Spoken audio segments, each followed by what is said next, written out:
In this we do problem, we are given three equations and we have the equilibrium values for those three equations. We are asked to calculate the equilibrium constant for the target equation, which is listed right there where I'm underlining. So we are going to take and somehow combine these three equations and try to come up with our overall target equation. I am going to label this K1, K2, and K3 just to keep this straight.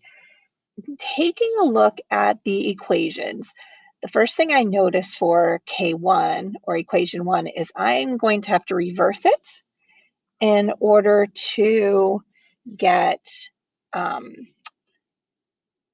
the x2 minus on the product side. So that's the first thing I see. So I'm going to go ahead and reverse that.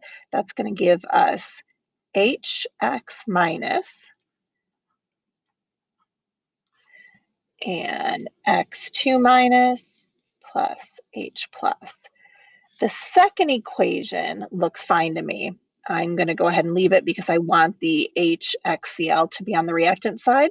So that gives me HXCl is in equilibrium with HX minus and Cl minus.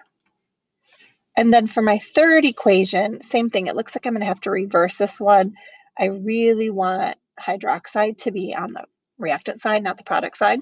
So if I reverse it, it's going to be H plus OH minus is in equilibrium with H2O. These should add up to my overall target equation, but let's just double check. We've got HX canceling out. We don't need that. We've got H plus canceling out. Everything else I think I need. So that gives me HXCl and OH minus is in equilibrium with X2 minus, Cl minus, and H2O.